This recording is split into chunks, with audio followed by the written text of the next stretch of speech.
Hello, welcome back to the Witching Half Hour or so. I'm very excited today because I have a lovely friend to introduce you to, and this makes me so excited because, like me, she identifies as a witch. Not just a metaphysical worker, but a full-on another witch with us here on the Witching Half Hour or so. Sunshine is an amazing tarot reader. She's a psychic medium, soul healer, shadow worker. She has an open free Zoom circle that anyone can join.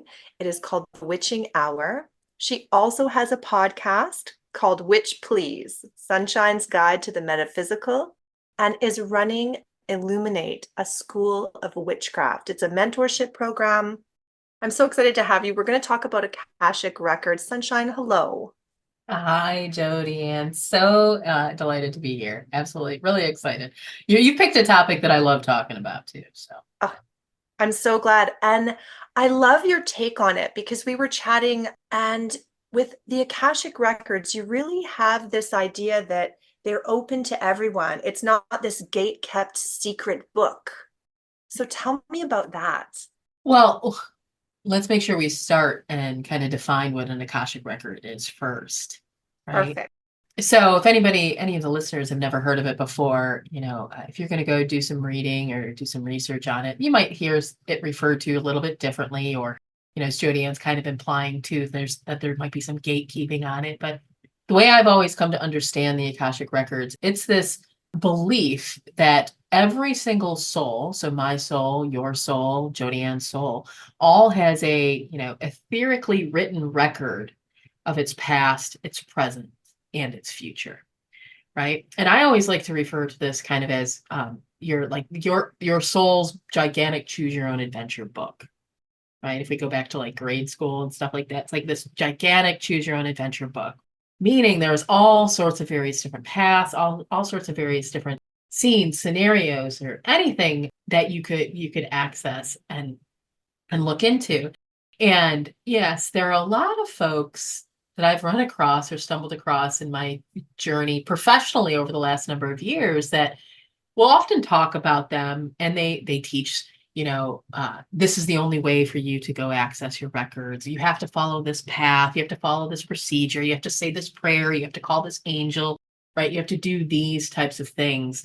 And at the end of the day, this is actually a lot of this belief or knowledge has come from as many times as I've opened people's records. That's not true. That record is yours. Nobody else gets to tell you whether or not you get to access it, whether or not you get to open it, how you get to access it, how you get to open it. It's really up to you to make that determination.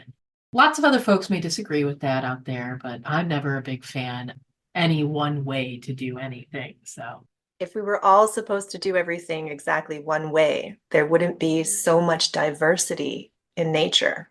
I think that's a deep truth. Like, you look at every tulip flower is different. Every blossom is different. Everything follows that golden ratio, but there's a variation. So how could we be expected to do our spirituality the same as someone else? Exactly the same. So I love that idea. And I like how you validated that our Akashic records belong to us.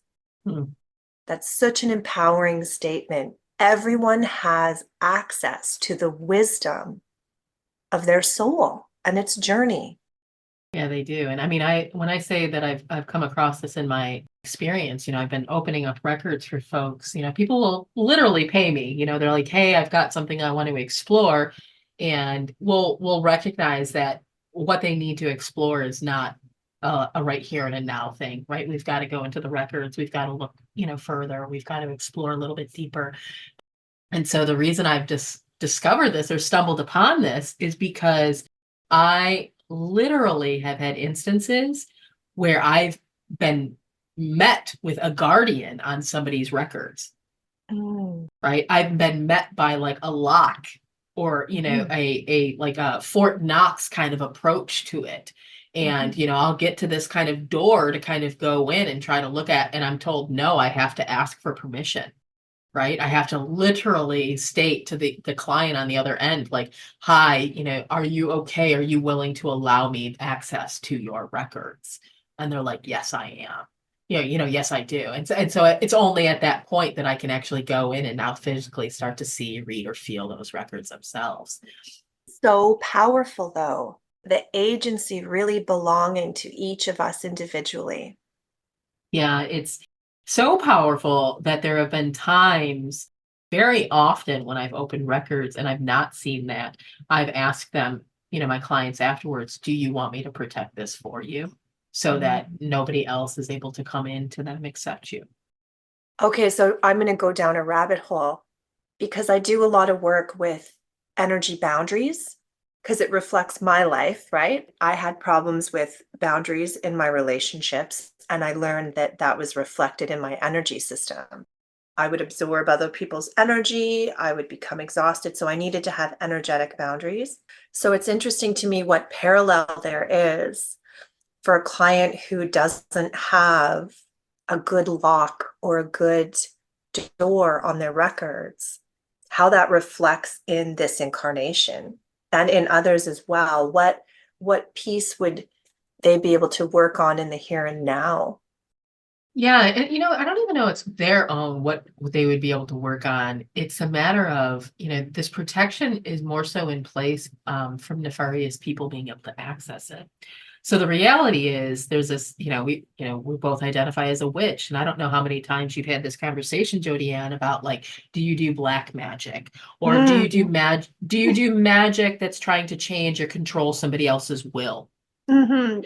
Have an episode on ethics, actually. Yeah, right. And Yeah. so it's a common thing that comes up when you start talking about or introducing yourself as a witch to folks that maybe aren't as familiar with witchcraft.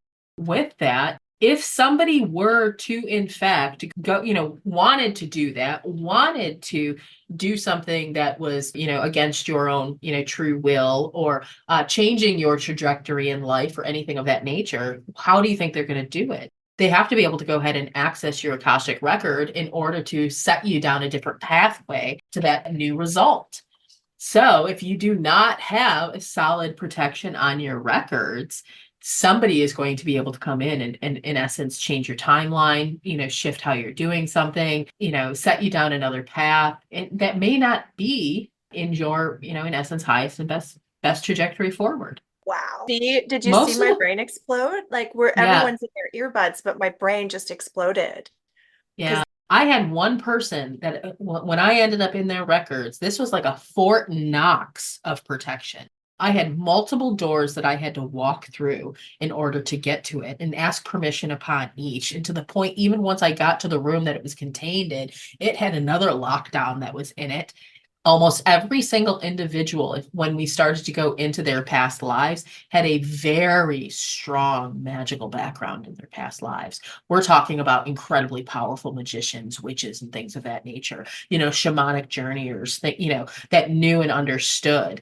And so, if I were to say, I don't even know how many records that I've opened up, but if I gave a percentage, it's probably only been about 5% of them that actually have protection on it. wow. Mhm. But when they do, it is tight. You now know I'm going to be doing some work, some solo work, and checking out my own records. And put the protection on them, Yeah. right? And put the protection on them because they are they exist in the etheric planes, right?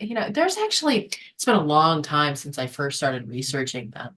But I remember there's one story that I was really fascinated with when I first started reading that stated they're in like another dimension, right? You'd go into these Mhm. other planes of existence. And it was like once you reach this like 11th plane of existence or something of that nature, that's where the records, existed. And I was just like, oh, okay. I was like, that's interesting because I just kind of like closed my eyes and there they were. But all right. So yeah, there's also this concept too And I think it's interesting. My guides are telling me, they're like, um, this is why the programs or the certification things have been created, is to try to like add a layer of complexity to people going in and accessing them. But, the reality is, and I may need to even take this note, the emphasis shouldn't be on how do you go access your records or other folks' records. The emphasis should be on how do you protect yours and why would you want to be protecting them? Yeah, I Yeah. like that. And it's interesting because there's a lot of ways I think that, like, I do believe we're inherently protected, right? Just like when you're hypnotized by a magician or a hypnotist at like a bar, you can't do anything against your own morals when you're under hypnosis. So I believe there is an inherent level of protection. But I do believe in really protecting myself when I do magical work, because the channeling we do, because the work we do lights us up and makes us so very visible.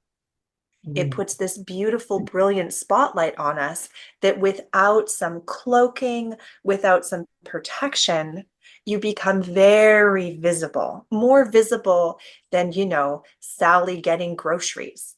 You're channeling, you're walking the plane. So it's very important to protect yourself.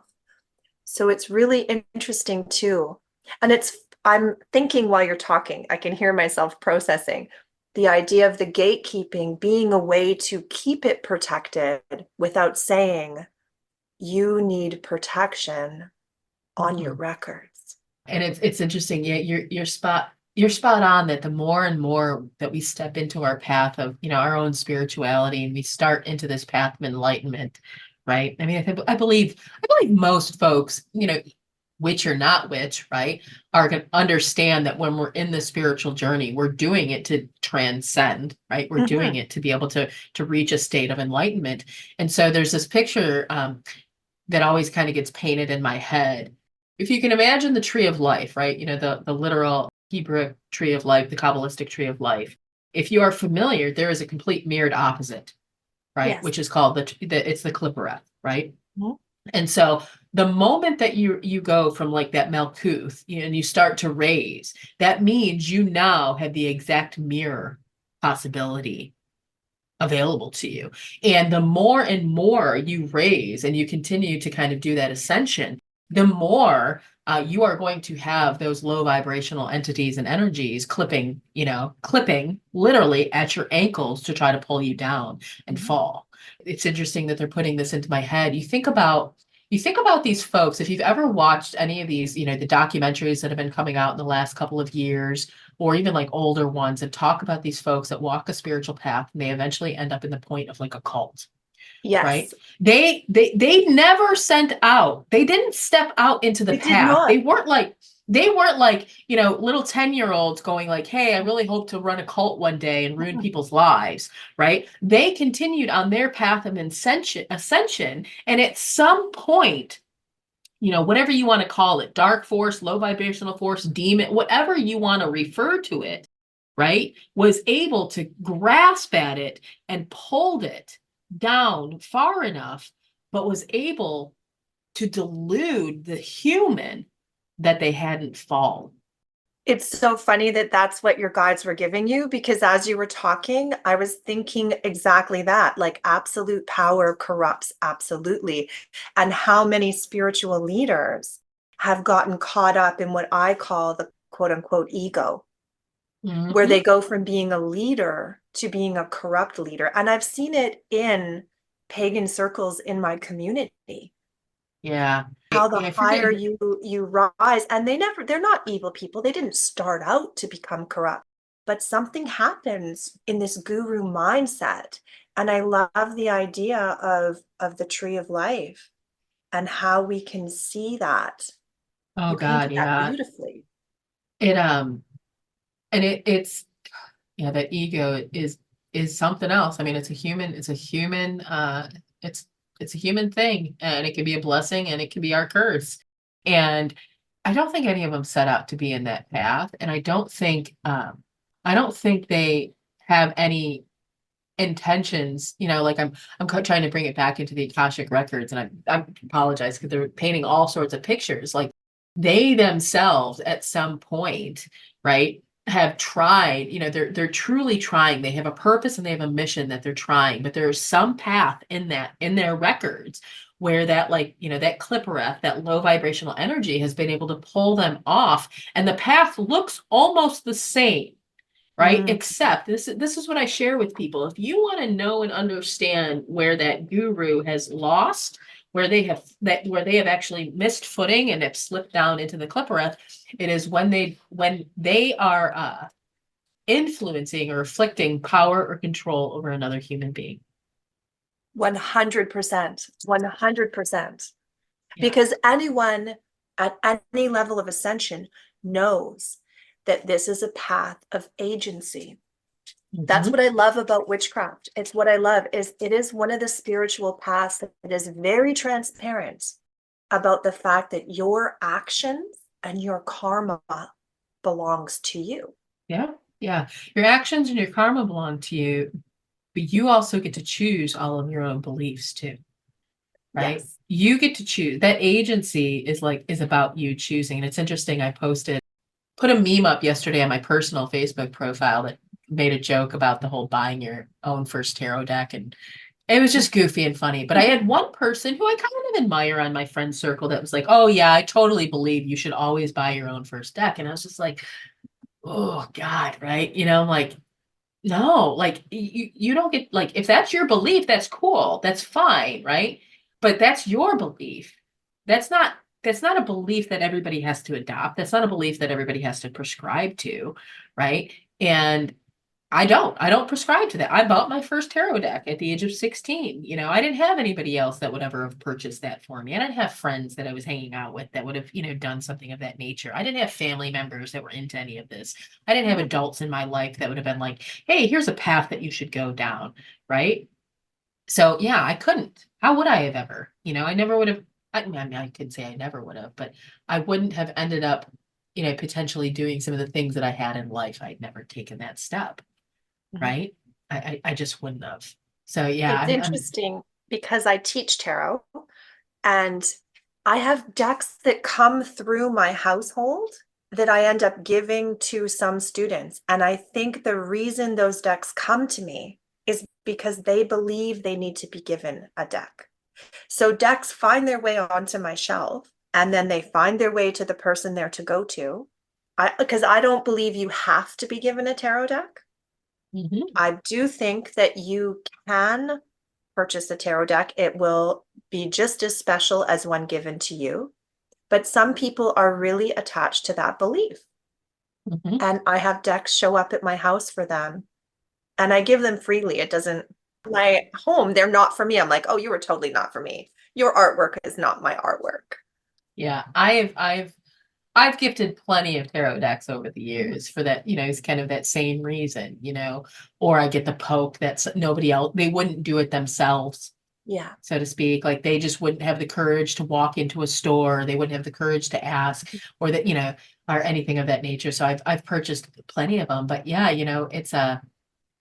I'm just never a fan of anybody ever trying to claim that there's one way, kind of what we were talking Yeah. about. It's just not the truth. I That's try just to not the truth. check my own organic language. Anytime I say you must or this is the way, like anytime that kind of organic language comes up for me, that's a signal to me that I need to look at that belief. What is that belief attached to? Why do I think there's only one way? Why do I think it must be, or it has to, or this is the only? Yeah, I would say a lot of times I try to change and I use the language of you may want to consider. Mm-hmm. You may want to consider, that's always an approach. And there's very little that I would ever say is a must or you have to. And I would say, and I'm sanity checking with my guides right now, and I think this is a true statement. I think the only thing is protection. That's it. The only thing that I would ever tell somebody that they have to do is protection. And, yes, I agree with your statement that I think we are all innately protected. But the reality is we are human beings that live within an emotional vibration state. And all Mhm. it takes is for you to drop that emotional vibration scale enough into like a shame, a guilt, a fear, anything of that nature. And lo, you are a sitting duck. Well, and if you're in the earbud coven listening to this, you're also probably diving into realms that need protection. Let's be real about the work we're doing. Like you do shadow work, I do shadow work. I guide people into empowerment. I do healing work with people. When you're untangling some of those things, it's sticky and messy. They can be real sticky and messy. And I'll share. I got to share this story because they're popping it into my head, so it must be relevant. So, you know, even some of us that have been practicing and have been good at this, or may be seen as kind of an expert, can even falter in these areas. And the story goes this past November, and I don't believe in coincidences, but the universe put this, beautiful scenario into my path. I was working at Expo, so I'm a psychic, and I will work fairs, and it's a pretty big expo. And there's a gentleman that I'd seen at a couple of shows that was offering Reiki healings. And for whatever reason, I was like, you know what, I needed to get a Reiki healing from him. And so I scheduled, I sat down, it was 4:30 on a Sunday. So there's only an hour and a half left in the show. So it was a Mhm. little bit slower. And I said, okay, cool. Half an hour. Great. I'm on his table. We're like 15 minutes halfway through the session. And he leans down and he's like, Sunshine, the woman that is right next to you getting a reading from another psychic has such intense energy. I need to step away for a second. And in my head, I'm going like, this is interesting, right? Like, I'm Mhm. curious about this. I'm like, you're a literal healer. I would have thought that, you would have had this like protection around you before, okay. So the next thing I know, I'm laying there for a while, and his wife comes over who assists him and leans in and says, Sunshine, she was in such severe physical pain. He went over to try to see if he could help. And I said, okay, not a big deal, right? I understand that. So I actually was like, hey, I have to use the restroom. So I get up and I go and I use the in the middle of a session, use the restroom. I come back and he's done helping her, but he is now in almost a full cold sweat. He's shaking and he's Wow. like, I don't know what's going on. I don't know what's going on. And he's like, this has never happened to me before. This has never happened to me before. And I'm Mm. like, okay, all right. I said, this is going to seem weird. I said, how about you get on your table now and let me see Exactly. what I can let me see what I can do. And so he did. He got onto his table and I went and, I did a scan. I proceeded to, pull in my guides. I'm taking a look at what's going on. Lo and behold, unbeknownst to him, in his session, he proceeded to pull a generational, deep ancestral curse off of this woman and took it upon himself. Yeah, I was wondering what he pulled off her because I'm like, Yeah. because yeah, Yeah. yeah. And had no idea that he was doing it. No, like none of it. And No, so here's me. I've got to pull this out of him, right? Multiple like pulling, cutting out of him. Put it into a lead box and I kick that lead box someplace it'll never be found. right. Right. And people always ask, well, where did it go? I said, someplace it'll never be found. That's literally where it goes. Someplace Yeah, it will never be never found, very be found. intentionally. Yes.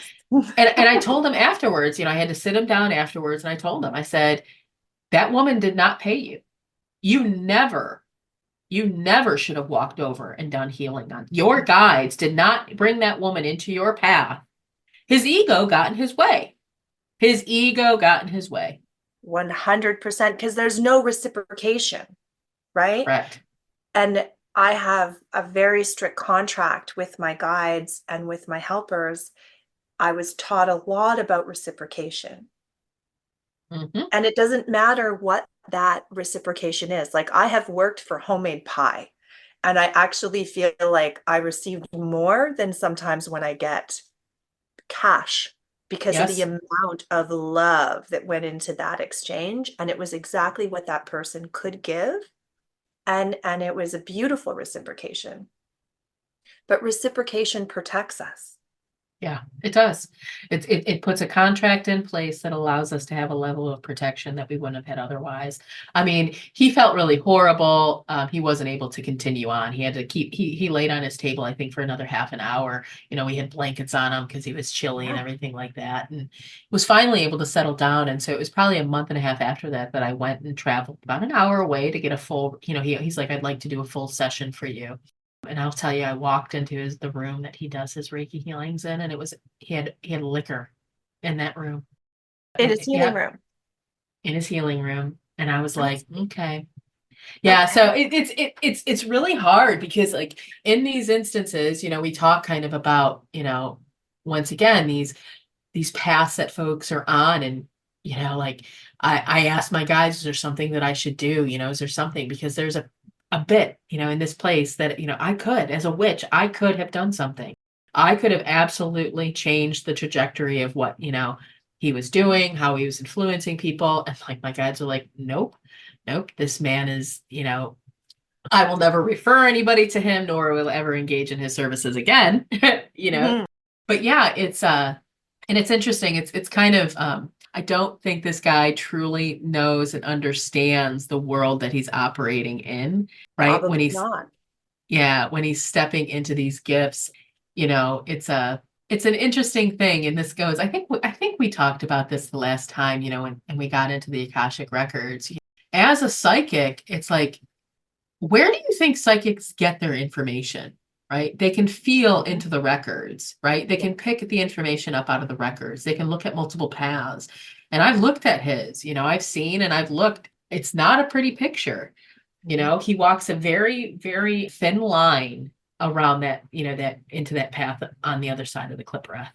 Very thin line on it. And it's frightening because I think so many of us, when we're in this space and we're doing this work, we just don't realize how easy it is for us to step over it, to find ourselves on the other side, and I think some of the people that are the most challenging ones with it are, and this is why I'm not a big fan of the whole, just the concept of the love and the light and I not the was just darkness. gonna say the whole narrative of good vibes only, Mm. I really believe is doing a disservice to people who have a real, true, beautiful desire to help because it sets up this false sense of security that they don't have to worry about negative things. And I like to bring things back to reality. And I say, okay, like good vibes only. Are you going to take your brand new Lexus and disable the car alarm and put $1,000 in it and leave it unlocked in downtown, wherever, pick the city of your choice and go for dinner? Why not? You don't steal things. You're protected from good vibes. You, Mhm. you don't believe in theft. So why would someone steal from you? It's condescending when I say it because I want to expose how ridiculous it is. We need to lock our doors at night, even just so stray cats don't come in and moths and things that would frighten your children, right? Yeah. Most people, I live in Canada, most of us could leave our doors unlocked. It's been shown in documentaries we do, but we close them at night because we don't want raccoons in our homes. Bears. You don't want bears in your Bears, we house. do. Yes, yes. There's videos online of bears getting in through screen doors There in was North one Vancouver. recently that I saw that actually was like a bear went in and grabbed the sugar container out of someone's house. I was like, Yeah. oh, buddy, I am so glad I do not live around bears. Not down here in the Detroit area. No, and it goes back to that whole like, why not? That's the question that I always, why wouldn't you put that extra protection? What is it? What harm does it really do to add another layer of protection, to look at things differently and understand that not good vibes only, sure, cool, but not everybody has that, right? We are human beings, and frankly, most of us suck at it. Most Mhm. of us are pretty shitty humans. Well, and I think too, like everyone has an ego, everyone has a shadow. Diving into that, looking at it objectively, not with a bunch of shame and fear, but going, okay, there are traits I have in my life. There are things I picked up through my teen years that kept me alive that do not serve me now. Hmm. Should I be in a place where I am in danger? That's where my shadow is going to show up. That's my clipper. That's my dark reflection of the Mhm. lightness I bring to the world. So if I'm aware of it, that's another layer of protection. I'm not going to delude myself into thinking that I'm above some of the things I have done in my past. Like Oh I, God, no. you know, There, there's very few things that I ever regret, and I mean, I've done some pretty shitty things. I've done some really amazing things in my past. It's interesting. I just, want to keep thinking about the Akashic record stuff. And there's this other story that, I have a client of mine that I've been mentoring for almost 2 years now to, advance their own, consciousness, their, enlightenment, to help them learn how to better leverage and use all of their psychic abilities, all of this kind of great stuff, right? And he gets frustrated with me sometimes, right? And he'll make these statements. He's like, "You help me so much. I want to be of help to you." Right? Because his gifts are really, really beautiful and they've blossomed to this beautiful place. And I'm like, okay. And he asks me, this was probably like 2 months ago. He goes, but and it's like, I appreciate that. And I'll let you know. He goes, but if I saw something in your life that was going to happen, like, wouldn't you want to know it? Like, if it was like a detriment, wouldn't you want to know it? And I was like, hell no, I don't want to know it. And he's like, what do you mean you don't want to know it? I said, how do you know that I haven't done some type of magic or some type of spell or ritual that in essence means that I have to go through that in order to get something more beautiful on the other side? How do mm, you know that that lesson in my life isn't so critical that it's supposed to be the one thing that's going to skyrocket my career? Right? How do you know that? I was like, unless I literally engage and ask you and say, hey, I need some insight. mhm. I need some guidance here on this scene and scenario. I said, how do you know that what you may share could actually change, something, the unsolicited advice or guidance could change something that it wasn't meant to change. Sunshine, that is wisdom. So I'm going to repeat that for everyone in the earbud coven.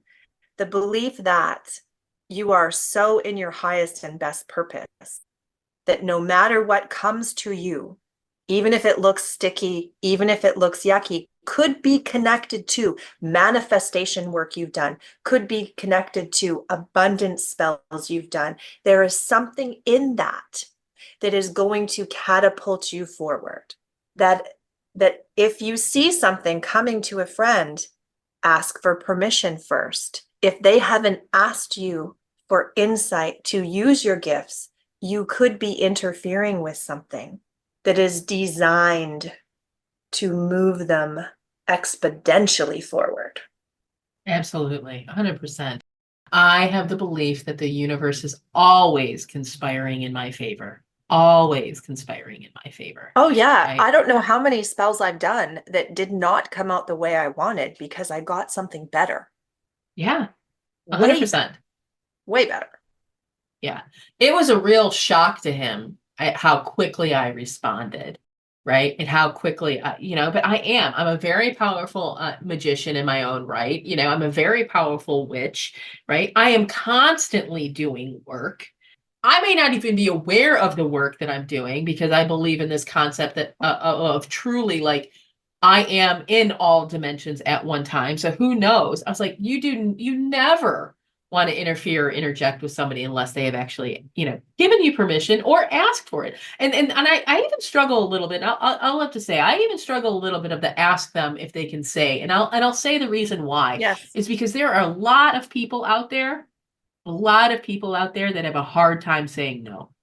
Mm. And so if you go, hey, Jody Ann, I got this deep download for you today, it was really big and it was really huge, and like I would love to share it with you, right? You've worked on boundaries, right? Yeah. You've worked on boundaries, so you'd be like, you have a connection with your guide, so you'd be like, hey, Mhm. okay, guys, should I hear this? And they'd be like, yay or nay, right? Yeah, But they there would. aren't a lot of people that would. That's There true. are not a And lot of and people that even if would. my guides say, maybe not, girl, I might be a 7-year-old that is so curious in that moment that I couldn't resist the shiny red button Yeah. because I So know it's just that is something I carry. Yeah, and so it's just my own personal philosophy, and I'm pretty adamant about it, is that you do not offer guidance or advice. As I mentor and coach people, you do not offer guidance and advice unless somebody engages you for it, right? Yeah. I had to learn these lessons the hard way most of the time growing up. As a psychic, when you're a child and you start telling people what they should Uh-huh. be doing and all this kind of stuff, and then you become a know-it-all, you become bossy, you become controlling. Well, and even to think about like when they do ask you, I've done many readings and I can give you specific information. I'm good at what I do, but it will be cloaked sometimes. And I have to say to my clients, I cannot give you that piece. And they're begging me for it. I'm like, your guides will not give it to me. This is for you to discover. In the spring, there's a change, there's a shift, there's something. Heads up, the spring is important. I'm not allowed to tell you why, Yeah. but you And are the allowed to answer is in the know. journey. Yeah. Yeah. And it's funny because as humans, we want that. We want security. We want to know. And I'm going to bring it back to the Akashic records. It puts the responsibility on my client to go to their records, to look at what is coming, to feel into the fact that there is something that they need to pay attention to. And it gives their Oh, guides an opportunity to solidify that relationship, to work with them more directly so that they don't need me. So they are in their own empowerment. yeah. Because I think that's our job, right? Like we can, as a witch, as a psychic, when I'm giving readings, I'm not gonna fix your life. I can give you insight so that you can make better decisions. I can give you ideas that maybe because you're in an emotional state, you can't see the forest for the trees, so I can help you see those trees. But the onus is on the client to move themselves forward. Oh, 100%. That is, it's 100% true. And that's, a lot of times when people sit down and they engage with, psychic for the first time, they think it's going to be so concrete, like I'm going to tell you. And we go again into that Akashic record, right? And Mhm. if I'm in this particular point in time and I were to look ahead of me, granted, I may only have about 5 paths sitting in front of me right now between now and that's going to get me to the next like 5 hours. But if you were to take a look at one point in time of your life and looked at like, I don't know, 3 months out, do you know paths that there potentially are? How many decisions that could change your direction and your trajectory at any given time, right? Mhm. And so that's part of the reason why, I love that you call out that cloaking. It is not uncommon to have that information cloaked. I'm like, are you sure I can't tell them anything? Are you sure? And they're like, nope, nope, nope, nope, nope. The lesson is in the journey. The lesson is in the journey. They have to go through the journey. And it's often because they have to be in the uncomfortable spots of making decisions without clarity on the other side. Yes, it's how we Yeah. learn. We Oh, yeah. learn by falling. That's how we learn to get up. If you watch a toddler, they're fearless and they fall a lot. They do. And that's why, the same client asked me, like I said, we've been together for quite some time. And, he's like, well, do you ever look at your stuff? Right? Do you ever? Because he did last summer. This was really funny. I've had to watch him fall a lot. And my guides are like, you can't say anything. You can't say anything. You can't say anything. And I'm like, oh God. And I'm watching the pain he keeps putting himself through. Right. And I'm just like, okay. But he kept trying to look in and see paths, right? But he was so set on these certain paths, Mhm. right, that he wanted. And he could see them. And it's like, yeah, that path is a possibility. But what you're missing is that, like, and I'm just gonna give you the example. He wanted to come into a money windfall, Okay. right? Wanted to come into a money windfall. And I'm like, yeah, there is a path that will take you there. But what Mhm. you're missing is everything else that you might need to learn, understand, explore, all of these others. So that path may be good, but have you looked on the other side of that big money windfall? Right. And he's like, Yeah. well, I was like, I was like, for me personally, I don't explore my fortune telling. I don't go into my future. And people ask me all the time, why not? I'm like, because for me, the experience is in living. I love to live, right? I love to just be in the moment. right? I love to experience what I'm meant to experience. And I put the trust in the universe. I put the trust in my guides. I turn it over. Literally, one of my prayers every morning is I pray to my guides and I ask them to please continue to guide me, protect me, to take me down a path in life that leads me to more peace, love, happiness, hope, joy, and prosperity. Allow me to remain in the passenger seat, let go of all control, and just enjoy life. That's all I want to do. I just want to enjoy this. Yeah. Like, what a beautiful incarnation you are in, whatever brought you to this moment, because I know you have a journey to get to a place where your sole desire is participation Mm. in the beauty that's coming to you. Yeah, that's all I want to do. I just want to sit back and enjoy it. I want to be curious. That was one of the things that I did just about 2 years ago. I went through a fire walk, and in the fire walk, I don't remember what the one side of the fire walk was. Like you had to claim one thing on one side. But as we walked through the fire, we had to proclaim something that we wanted, something that, we wanted different in our life. And so I didn't state it in such words, but I wanted to give up judgment and replace it with curiosity. And so anything that comes my way, to the point, as we were talking about, like maybe that path in my records has to go and fumble. I have to stumble.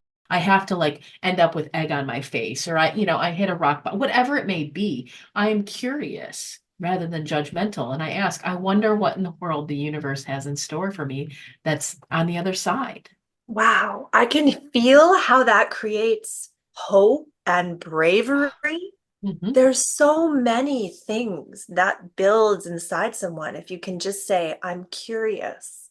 It's probably been Wow, one of the more beautiful gifts that I've given to myself. Yeah, that is is that gift of beautiful. curiosity. Mhm.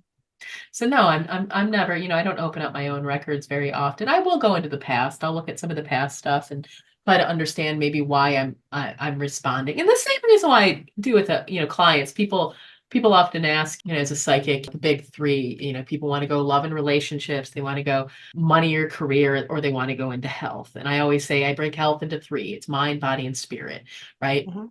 Mind obvious, body obvious, but spirit is not always obvious to people. And so the way that I explain that to folks, I said, if you had things in your life that are nagging, habits that you've not been able to like undo, you've got patterns that are just consistent and yet you want to bring about change, right? You've got unexplained fears, unexplained anxieties. You've Mhm. got relationships that are just keep showing up and you're like, why am I keep with the same? It's very often that the spirit has an answer for you there. And Yes. that is when we will go in and open up the Akashic records. Oh, That's when we'll girl, explore. that is Mhm. my favorite work. That is Oh, my same. favorite work. When a client comes to me and they're like, I've done the cognitive therapy, I've changed the things in my life, and I still see this thread. I'm like, let's go get it. Let's go Oh, yeah. unwind that. Let's free you from whatever you have cleared, that karmatic thread. Let's clear that. It's some of my most favorite work. It's the same. It's actually this morning. I'm just under a week of stepping out of my corporate life forever. So Yay! I pretty much retire from corporate next Tuesday. So I sat there this morning, I had some time to myself and, I'm doing some pendulum work and, I'd asked, I said, should I continue doing one-on-one work with people? Yes, I should. The challenge is yeah, I love just the psychic readings or just the Mhm. mediumship readings, right? And I do that. I work a fair, I work the fairs, and that's when I kind of get to do that. But the work, same thing. I love that soul work. I love that soul healing work. I love going into the records, exploring where the soul has been, seeing what still, what contracts have been written, what Yeah. relationships, seeing what experiences, what wounds may still exist, right? Mhm. Just telling someone, the perfect example that I share very often, and interestingly enough, it's the same client that I've referred to. It's the trigger that got him to start working with me. He had a horrible fear of bridges, like Oh, bridges, to the point that that's he past would, life, 100%. That's something. yeah, to the point that he would literally create a road trip plan to avoid bridges. He Oh, would drive 3 to 4 hours out of his way to avoid, big bridges and things of that nature. So it was impacting his life, right? Yeah. We're not talking about like just a fear of height, so to speak. We're talking Yeah. about literally a fear of going out. So we open up his records, and lo and behold, all we do is we come to find out that many, many, many, many lifetimes ago, he had a daily path that required him to walk over a land bridge and thought nothing over it. Land bridge day after day after day, until one day he walked over that land bridge and it collapsed underneath him, taking his life. Yeah. And so on the way down, that soul, in essence, imprinted this fear and this hatred Yeah. of, I will never cross another bridge again, right? Like Yeah. this, I never should have done this. And so just the understanding of this as being something that was created lifetimes ago allowed him relief. Now, does he still get some of the somatic response and the anxiety? He says it still happens on occasion, especially with some of the bigger, scarier bridges. There's a bridge up in the from the Lower Peninsula of Michigan to the UP, which is one of the longest, like, Yeah. and it can get pretty wild and gnarly. And so, yeah, there are still some that will create, but he can actually do it. He doesn't have to go ahead and create these new road trip pathways. But it was that first step. It was that first, unexplained fear, that spiritual kind of wound that existed, that we were able to take a look and provide him some healing by opening up the Akashic records. I just noticed what time it is. We could talk all day, my friend. I agree, Judy, and it's been beautiful. And we can always, again, anytime, you let me know. Oh, for sure. This is lovely. So everyone in the Earbud Coven can find you on your website, Absolutely. which I will link in the show notes and in the description. I don't have it off the top of my head. You know it off the top of your head, right? Sunshinereadings.com. You can find me there. Okay. Yeah. And are there socials that you're active on that you like to have people go to? You can find me on Facebook. I wish I was on all the socials, but I appreciate my old age, I suppose. I'm on Facebook. You can find me under Sunshine Witch Ski, which is just so hilarious to me. That is And so fun. yeah, I know. It's so hilarious. It was Sunshine McWitch for a minute, but then somebody said I sounded like a tasty snack. It does. Like a biscuit made of sunshine. Sunshine McWitch. I know. And I'm not Irish, so I changed it to Witch Ski to reflect my Polish heritage. Love it. So you can always find me on Facebook there. Sunshine Readings. You can look on Facebook, online, on Instagram. We're on both of those. You can find me on Pinterest if you ever like to explore anything on Pinterest. I have a whole slew of boards and things of that nature. But yeah, go ahead and find me. I'm also a huge fan if anybody ever wants to email me, sunshine@sunshinereadings.com. So yeah. I've had so much fun. Thank you so much. And we will have to do this again. Oh, absolutely, Julianne. I'm trying to take a 2-week break after I'm out of corporate, of just being completely spacious and free. Yeah. But after that, you betcha, I think I'm going to be reaching out and see what we might be able to get into together. And I gotta say, I just love that it aligns with Beltane. Like, talk about leaping into a new chapter. Not exactly intended, but the universe is always conspiring in my favor. So always. I like that. I like that for a mantra. The universe is conspiring in my favor. Oh yeah, like always.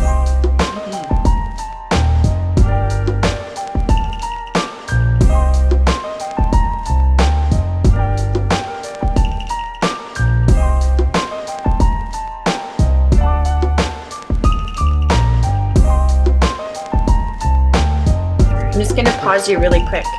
My beautiful son, please go eat with your phone in my room or outside. We're recording.